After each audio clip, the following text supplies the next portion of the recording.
도림미술관 입지 선정 결과에 대해 여수시가 강하게 반발하고 있습니다. 가장 중요한 지역 현안인 엑스포 사후 활용이 무시당했다며 당분간 전라남도와의 불편한 관계를 예고하고 나섰습니다. 광양 LF 아울렛 입점과 관련해 중소상인들이 제기한 공사중지 가처분 신청이 기각됐습니다. 감사원도 이들이 청구한 감사는 감사 대상이 아니라고 밝혔습니다. 전라선 KTX 개통 100일, 관광산업은 호기를 맞은 반면 항공과 고속버스는 타격이 심각합니다. 쇼핑, 의료 분야의 역외 유출은 염려했던 만큼은 아니라는 분석입니다. MBC 토론 시사데스크 이번 주에는 민선 6기 1년 전남도정의 성과와 과제를 점검했습니다. 도내 지역 불균형 해소 방안 등이 특히 비중 있게 거론됐습니다.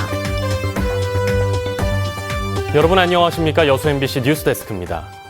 최근 도림미술관 입지로 광양이 선정된 것에 대해 여수시가 전라남도에 강한 불만을 표시했습니다.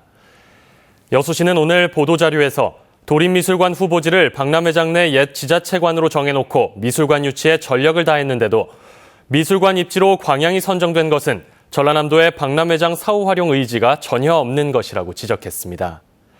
또 여수가 전남 제1의 도시인데도 산하기관이 하나도 없는 상황에서 이번 선정 결과는 여수시에 대한 홀대로밖에 볼 수 없다며 정확한 선정 기준과 근거를 밝히라고 촉구했습니다. 광양과 순천의 중소상인들이 법원에 제기한 LF 아울렛 공사 집행 정지 신청이 기각됐습니다.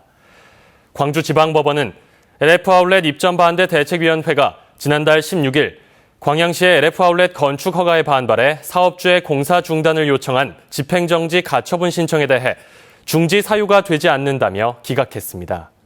또 감사원도 LF 아울렛 비상대책위원회가 최근 제기한 LF 아울렛 입점 특혜 의혹에 대한 감사 청구를 검토한 결과 관계 법령에 따라 제외 대상에 포함돼 감사 대상에는 해당하지 않는다고 밝혔습니다. 한편 광양 LF 아울렛은 덕예리 부지 7만 8천여 제곱미터 면적에 사업비 1,000억여 원이 투자돼 지하 1층, 지상 5층 규모로 지어집니다. 관광객은 늘겠지만 쇼핑과 의료 분야에서는 역외 유출이 우려된다. 지난 4월 호남 고속철도가 개통할 당시 나왔던 말들입니다. 어느덧 개통 100일을 맞았는데요. 실제 지역에는 어떤 영향을 미쳤을까요? 문형철 기자입니다. 호남 고속철도 개통은 관광객 증가의 기폭제가 됐습니다. 지난 4월부터 석 달간 전라선 KTX를 이용해 전남 동부 지역을 찾은 사람은 모두 40여만 명. 지난해 같은 기간에 비해 50% 넘게 늘었습니다. 메르스 사태로 관광객이 주춤했던 지난달을 제외하면 증가폭은 70%를 뛰어넘습니다. 당초 25% 정도 증가할 거로 예상을 하고 KTX 2회 증편 등 열차 개편을 했는데요. 지금 실제로는 50% 정도가 증가한 걸로. 반면 고속버스, 여객기와 같은 대체 운송수단은 타격을 입었습니다. 서울행 고속버스 승객은 고속철도 개통 전보다 10% 정도 줄었고 여수공항의 일부 항공기도 KTX와 비슷한 수준으로 요금을 내렸지만 이용객은 오히려 감소했습니다. 특히 이에 따른 여파로 대한항공이 항공기 운항 횟수를 절반으로 줄이기로 하면서 지역사회의 반발을 사고 있는 상황입니다. 여수공항 지원 조례를 제정을 했고 또 지금 또 추진하고 있습니다. 대한항공 항해 방문과 더불어서 국회를 방문해서 이에 대한 대책을 강구하고자 합니다. 한편 지역 상권은 별다른 피해가 없는 것으로 파악되고 있습니다. 수도권 대형 병원으로의 환자 유출도 우려할 만한 수준은 아니라는 것이 지역 의료계의 시각입니다. 강주권은 좀 더 가까워졌는데 이쪽 순천권이나 전남권에서는 약간의 시차가 있어서 아주 큰 암이라든가 그런 병 아니면은 가는 사람이 많지 않아서. 속도혁명으로 불리는 고속철도 개통으로 분야별 명암이 조금씩 엇갈리고 있지만 아직 개통 초반인 만큼 구체적인 파장은 시간을 두고 더 지켜봐야 한다는 목소리도 높습니다. MBC 뉴스 문형철입니다. 호남선 KTX가 광주 송정까지 개통된 지도 100일이 지났습니다. 그런데 목포까지의 완전 개통은 아직도 안개 속입니다. 호남선 복선화처럼 호남선 KTX 2단계 사업도 장기화되지 않을까 하는 우려가 커지고 있습니다. 김양훈 기자의 보도입니다. 10년 전 전남을 방문했던 박근혜 당시 한나라당 대표. 호남선 KTX를 정부 방침보다 10년 이상 빨리 완공될 수 있도록 하겠다고 말했습니다. 내년부터라도 그 부지 매입을 시작을 해서 2015년에는 충청도의 오송과 목포가 이렇게 연결되는. 지난 2012년 12월 박근혜 대통령은 당시 새누리당 대선 후보로 목포를 찾았습니다. 이번에도 호남선 KTX 문제를 챙기겠다고 약속했습니다. 경제 활성화의 기반이 될 호남 KTX 제가 끝까지 차질 없이 챙기겠습니다. 호남선 KTX 개통은 전남 7대 공약에도 포함됐었습니다. 지난 4월 호남선 KTX 개통식에 참석한 박근혜 대통령. 지역 의견 등을 종합적으로 판단해 곧 결정하겠다며 호남선 KTX 2단계 노선을 언급했습니다. 하지만 호남선 KTX 2단계 노선은 아직도 기약이 없습니다.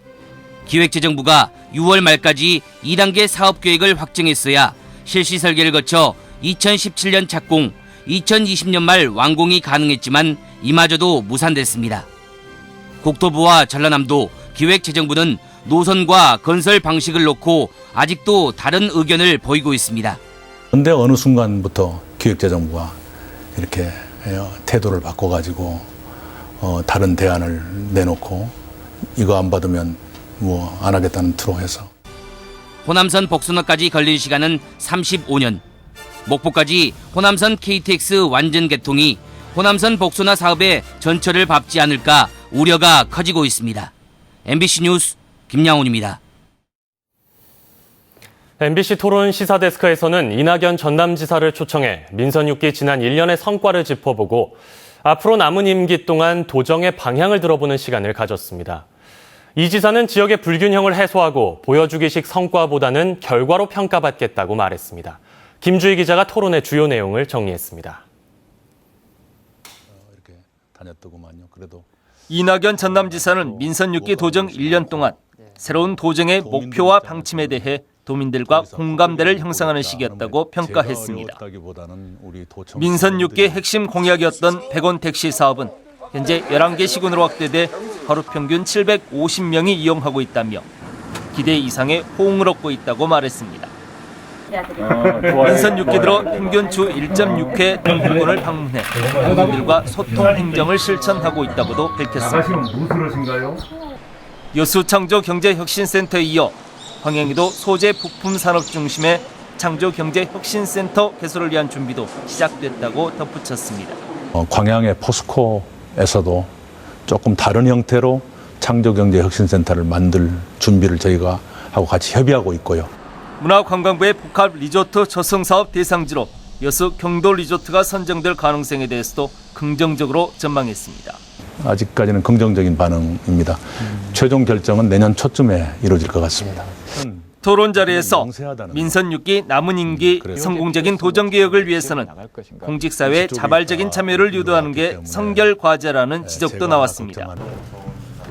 특히 동북권과 서북권 간 보이지 않는 갈등을 해소하기 위해 구체적인 대안이 필요하다는 지적도 제기됐습니다.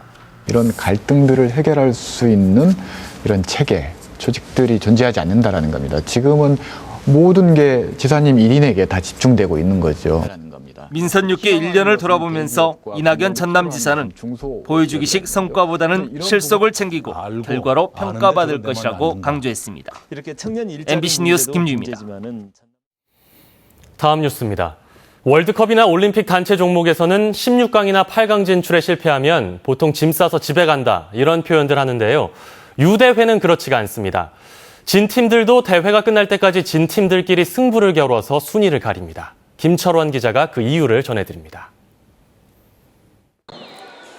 대만과 남아공 여자 축구 선수들이 축구공을 두고 치열하게 다투고 있습니다. 언뜻 보면 결승전이나 3, 4위전 경기처럼 보이지만 이들은 모두 8강에서 탈락한 팀들입니다. Because they know why we are here. We are here to compete as well as to develop. So we will not be saying to them, don't take this seriously because we have not qualified. No, they must still take it seriously.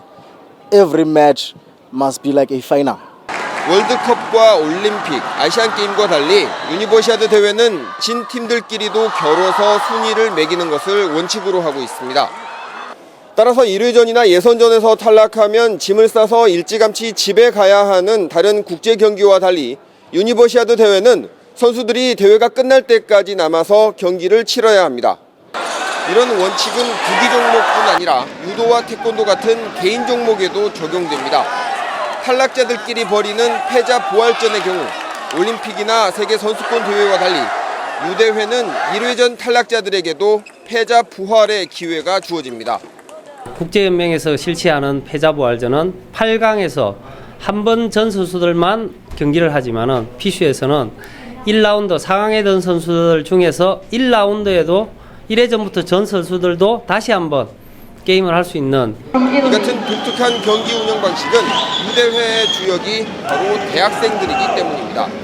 For us, competition is very important, but participation is also quite important. We need to have a very big spirit for friendship and so on, and this is why we are playing a lot of games here. 또 시상식 때 금메달을 딴 선수나 팀의 국가를 연주하는 대신 국제대학 스포츠연맹 찬가를 연주하는 것도 경쟁보다는 대학생들의 화합에 초점을 맞춘 유대회만의 특징이라고 할 수 있습니다. MBC 뉴스 김철원입니다. 해상에 기름을 유출시킨 선박이 해경에 적발됐습니다. 여수 해양경비안전선은 지난 5일 새벽 1시 15분쯤 여수시 국동항 수변공원 앞 해상에 경유 90리터를 유출한 혐의로 여수선적 77톤급 멸치 운반선을 적발했습니다. 여수해경은 선박 안에 있던 경유를 옮기는 과정에서 기름 일부가 바다로 흘러들어간 것으로 보고 있습니다.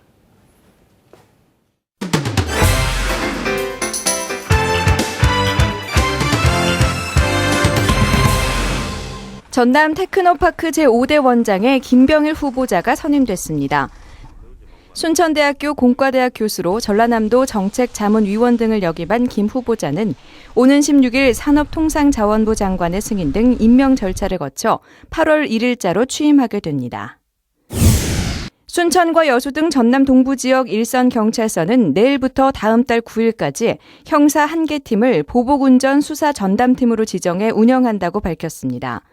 경찰은 보복운전을 폭력행위로 규정하고 담당 부서를 교통부서가 아닌 형사부서로 일원화해 사건을 처리할 예정입니다.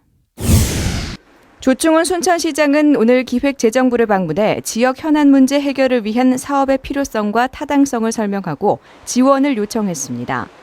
이번에 순천시가 요청한 예산은 안정적인 수도 공급을 위한 5개 노후 정수장 통합사업비 596억 원과 청소년 문화의 집 건립비 12억 원 등 기획재정부의 1차 심의 결과 검토 사업으로 분류한 624억 원입니다. 지금까지 데스크 단신이었습니다.